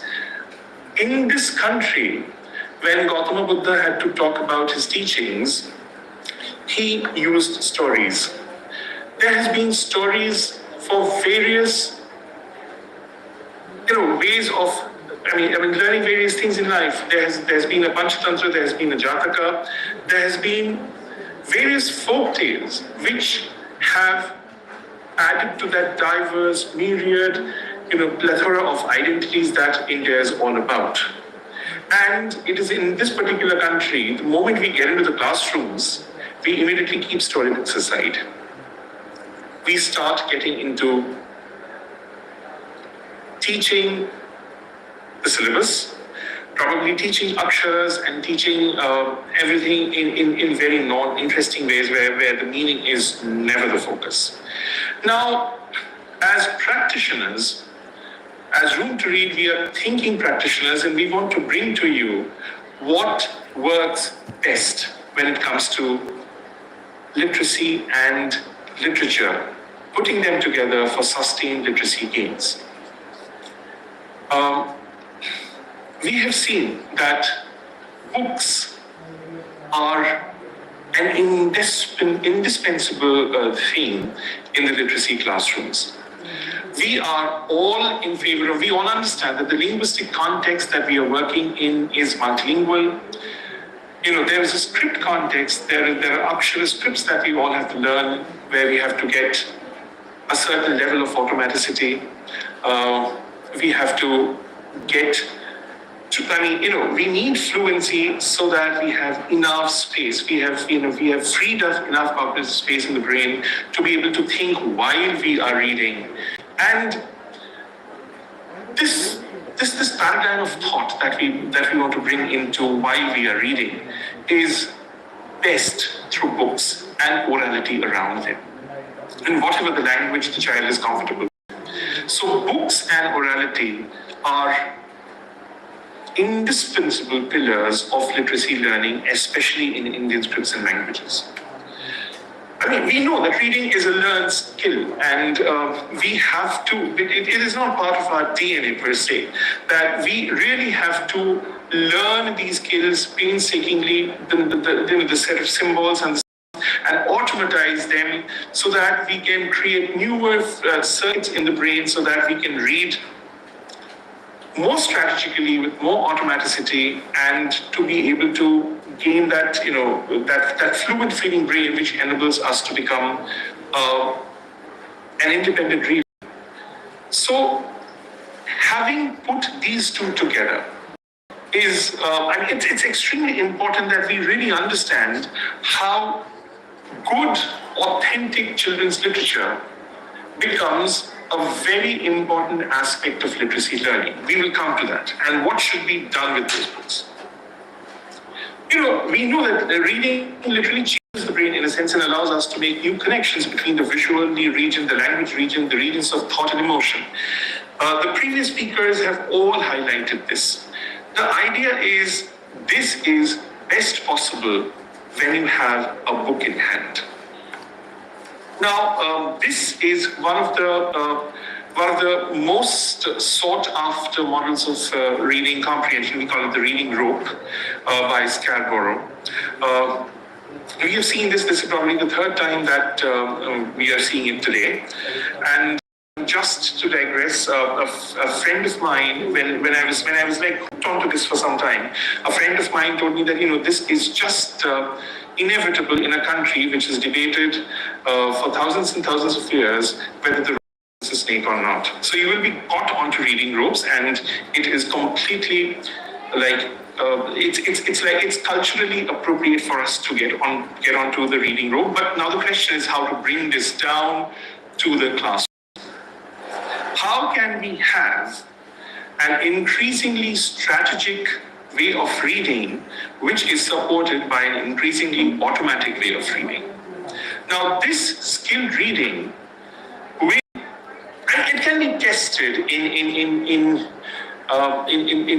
the context of texts which are created specially for the test. It can be seen in an EGRA, it can be seen in various kinds of other testing tools that are available to us.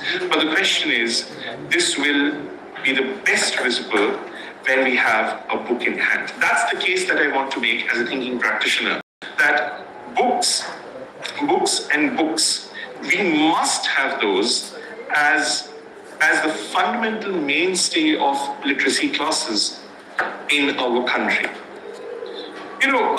As children decode, they need to understand and comprehend what is being read, for which vocabulary and background knowledge is extremely essential. Once again, this is a case for books in libraries. Now, we independent reader is a product of a robust, spaced-out reading instruction and exposure to a variety of texts. A child ought to be reading at her decoding level and partly exposed to text a little beyond her decoding level.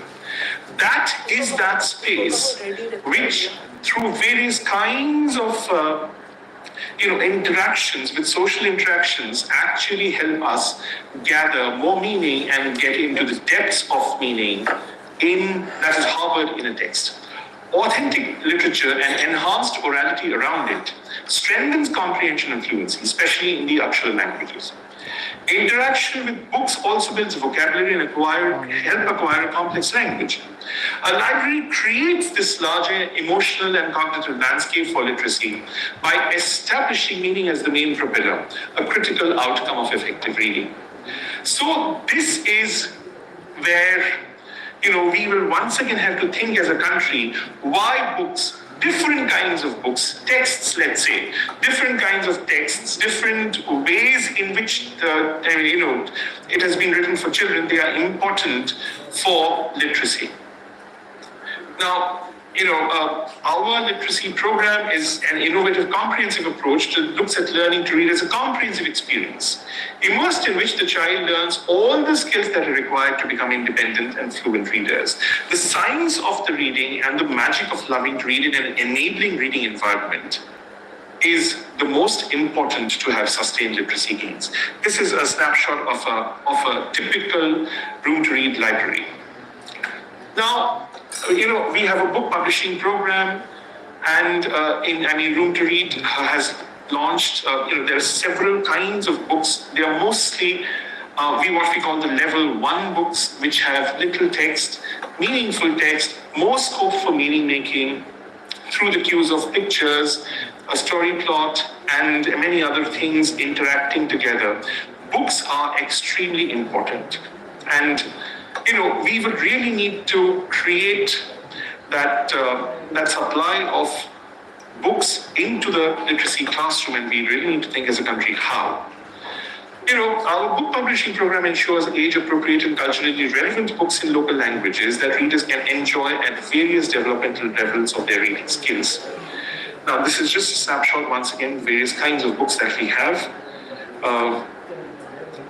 Now, one of the, am I running out of time? I think I have got 10 more minutes.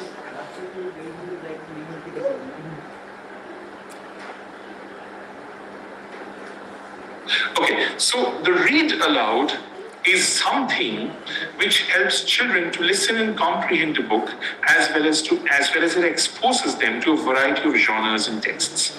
Now, let's understand that while a child is understanding or the various sound symbol combinations in a language, the phonology of a language is being displayed and experienced by a child, it will be important for the child to understand that, in spite of surface patterns of the sound symbol relationship, there could be some phonotactic constraints which can only be mitigated if the child has a rich oral language.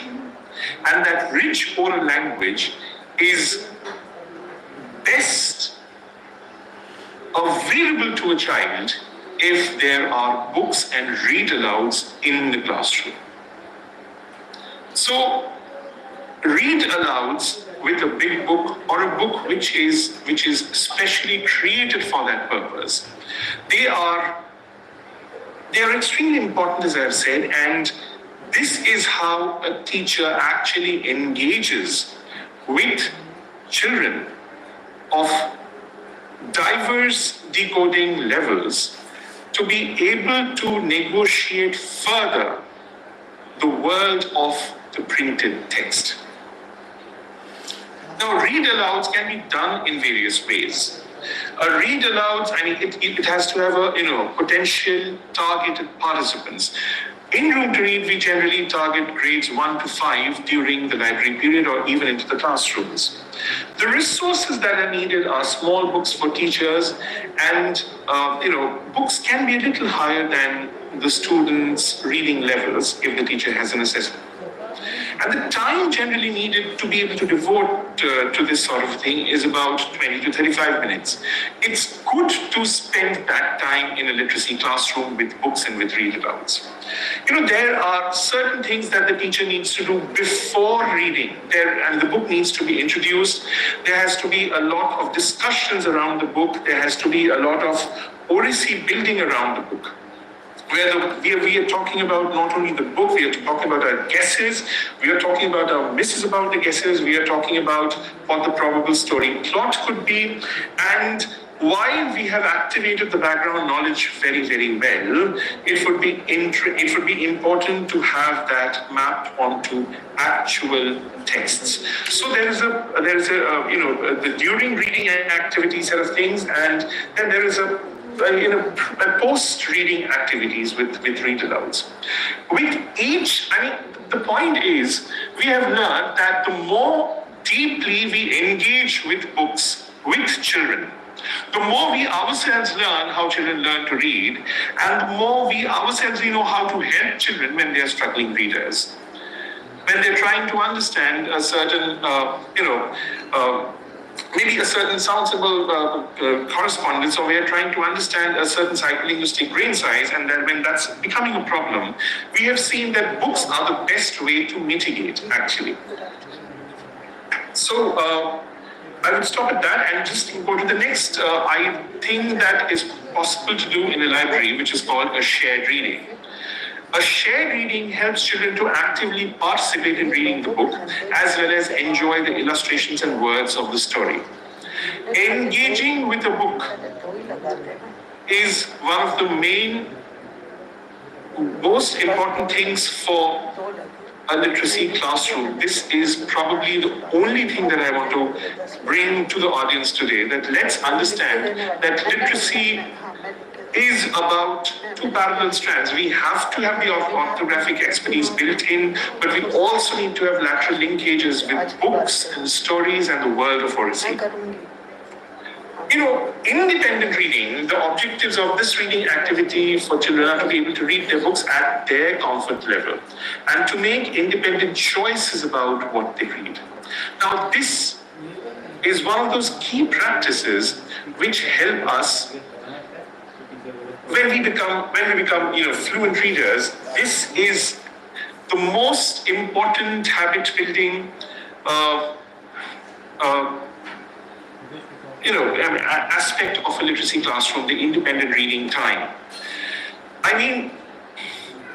We have seen, as practitioners, we have seen that children who are struggling readers, the kind of phonotactic constraints that we are talking about in orthography, the kind of struggling readers, the skill level struggles that we have seen can well be mitigated if there is time for a child to be engaged with a book, and a book that is close to her decoding level, and we have left the child enough with enough space and understanding to be able to deal with that book. While this is a strand which has to happen parallelly to the explicit teaching of phonics and orthography and discussions and vocabulary and many other things. So this is also which helps a child to understand what his or her own effective speed of reading. Because if you are only focused on a fluency-based instruction, there is enough chance that children will be reading at a speed. Pooja was talking about it. There will be, there could be children could be reading at speed, but then they wouldn't comprehend. And the moment you ask them, and if you like, मैंने ये सवाल पूछ के उनको देखा है कि आप इसको पढ़िए और मैं इस पे बातचीत करूँगा या सवाल करूँगा. The moment you said that, you would see that the speed has come down. So that effective speed, which helps an individual to negotiate, the thinking while reading, is extremely importantly done through an independent reading time in the classroom. So these may be small things, but these are extremely important because many of those things are coming along together to build up this larger edifice called the larger reading comprehension, the fluent feeling brain.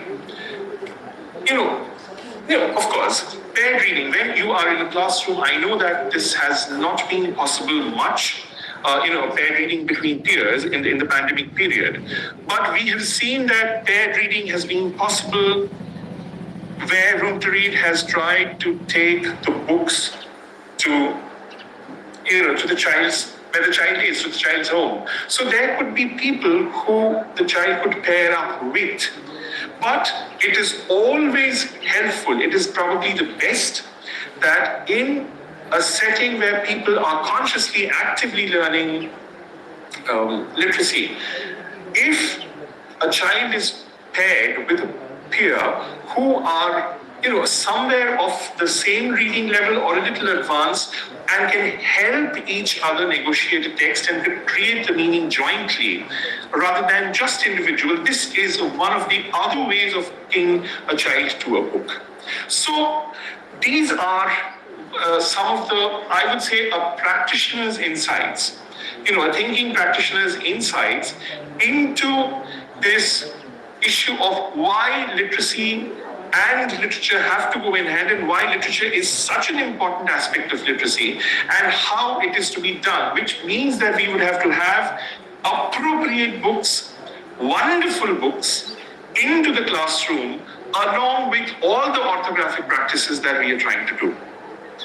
So this is where I should probably stop. Smriti ji, I do not know whether I've used up all my time. Yes, I think we are ready for the next speaker, but I hand over the session to Rashi ji, who has joined us now. Yeah, sure. Good afternoon, everyone, and first of all, my apologies for the technological glitch. I could not join in the beginning. And thank you, Sakti-Pradaji. It has always been a pleasure to hear you.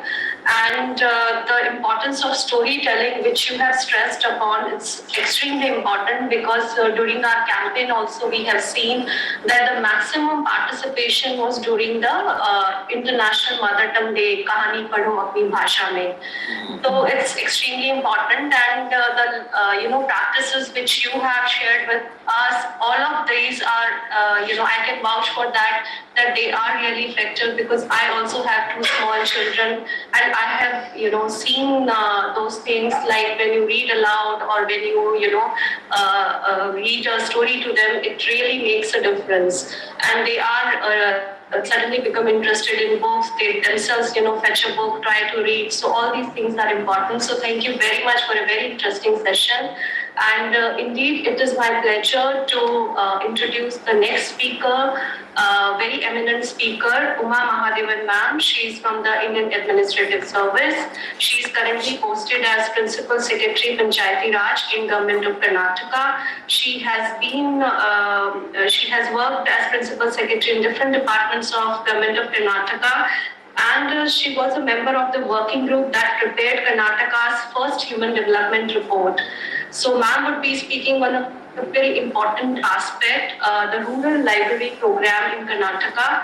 And it would be extremely important for us to know that how we can, ensure the availability of books for every child. So over to you, ma'am, and thank you so much for joining us. Thank you, Rashji, and thank you to NCERT and to the Ministry of Education for inviting me to this very, very important discussion. It's a privilege to be here. If it's okay with you, I will prefer to share the presentation myself. Yeah, it is okay, I've ma'am. made a couple of changes. Sure, ma'am, you can. Yeah, could you please disable that, and I will share from here. Okay. So Nitiji, please. We are doing it. Yeah.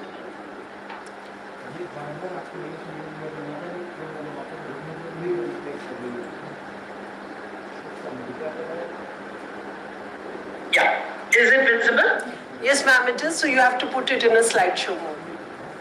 Yes. Yeah, it is visible, ma'am. Good to go. Right. So I am currently Principal Secretary Panchayat Raj in Karnataka, and I'm part of the RDPR department. I'll be talking about a program that we took for the revival of our rural libraries, which is an important program for us, both during the COVID pandemic and also as a program of our Azadi Ka Amrit Mahotsav. The logos over here, I'll just explain it to you. One is, of course, the RDPR logo and the Azadi Ka Amrit Mahotsav logo. But the other logo on the right side, top right of the screen, is the logo of Panchayati Raj. Panchayati Raj is extremely important in Karnataka because we are one of the pioneering states where a lot of work has been done on democratic decentralization. And part of my presentation will be about how through rural libraries, we can involve communities for a greater connect with reading. The two logos below are the logos of our reading programs, Udwa Belaku, which means the light of reading, and Udina Manege Hogona, which means let's go to the reading home. I'll be talking about these in greater detail during my presentation. A very brief overview of my presentation. I'll talk about the rural libraries at the Gram Panchayats. And really, this is about the last 2 years and what we did in terms of library revival programs, in terms of community involvement, called Pustaka Jolige, a program that we took up, in terms of open reading spaces like Bailu Granthalaya, which is a garden reading room, and terrace reading rooms, in terms of little free libraries called Pustaka Gudu or Book Nest in open public spaces, in terms of digital libraries and computer access to rural students and rural communities to bridge in some way the digital divide as well as information asymmetry. In terms of beacon libraries in every panchayat to make accessible and barrier-free spaces for persons with disabilities and especially children with disabilities to learn. In terms of civil society partnerships that we built across the state to take this forward. Specific reading initiatives, as I said, Udwa Belaku and Udina Maneke Hogana, I'll explain these. We created a convergent group called the Gram Panchayat Education Task Force to sustain and take forward these initiatives. And finally, and not least important, is certificate course, training courses to improve and upgrade the skills of our librarians, and also to orient our local elected representatives and their staff on the importance of libraries. So to start with, Karnataka, just to give you a perspective, has 6,000 Gram Panchayats. Gram Panchayats are the grassroots tier of local governance. But we have 5,623 libraries in these Gram Panchayats. The difference being, in 2015, another 350, 400 library panchayats were created, but those libraries have not yet been started. However, I'm happy to say that last month, the Honorable Chief Minister at a program about our rural libraries and digital learning at our rural libraries has announced that even in the remaining panchayats, 340 libraries will be started, so that from this year onwards, every panchayat will have its own library. These pictures are from two rural libraries, one which is a peri-urban library on the right, Rajan Kunte, which is quite close to Bangalore, but it's a peri-urban and a well-resourced library. But the left one is from a rural library near a forest area in Belgaum. This is just to show you the kind of things that have happened in our panchayat libraries in the last 2 years.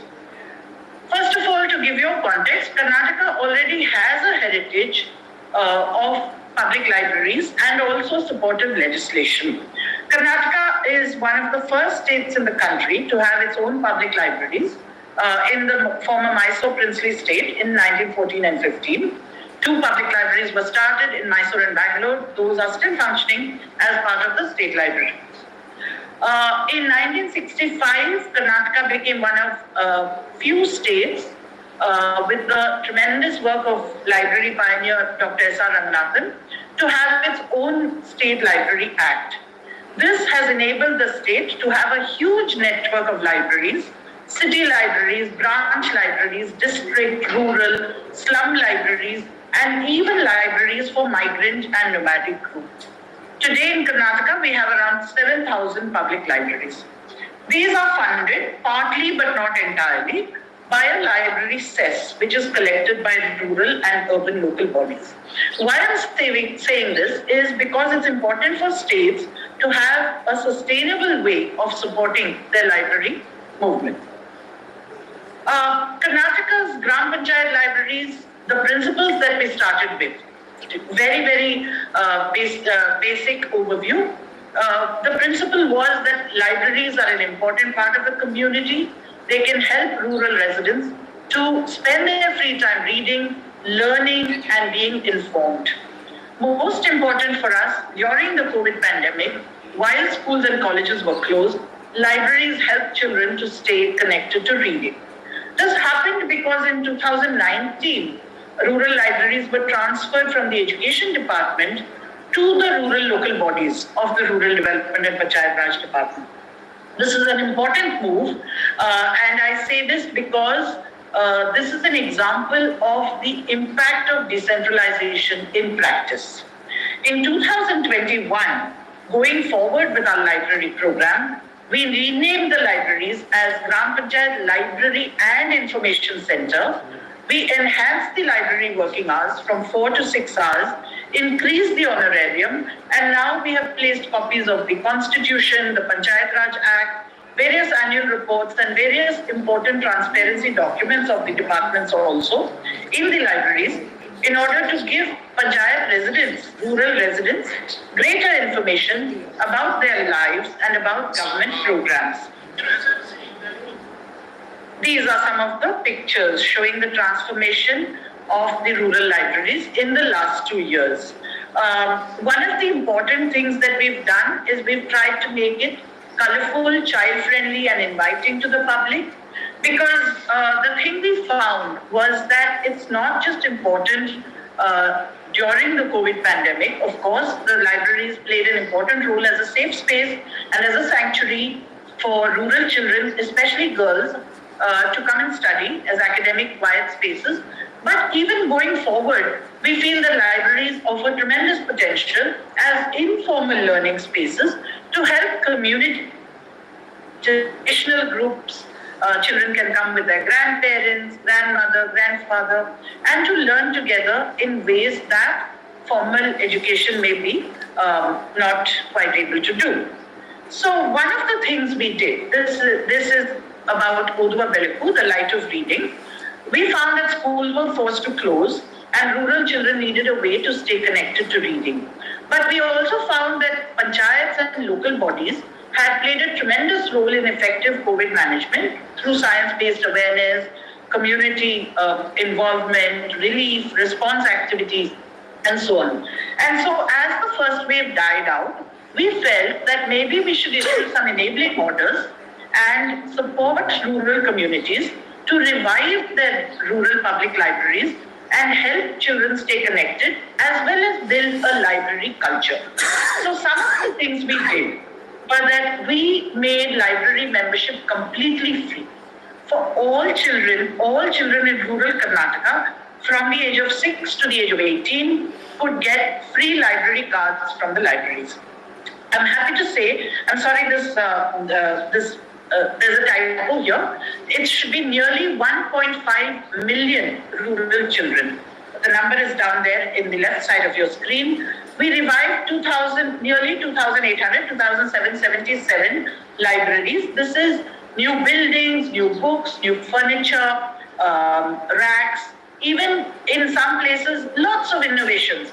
Little child-sized sofas, indoor plants, curtains, chessboards inside the libraries, and 14.5 million children enrolled in libraries. So that many children who were the children of MG and Rega workers, rural poor, Anganwadi staff, midday meal staff, were able to take a book home for the first time, other than their textbook, which is really quite an exciting thing for a child.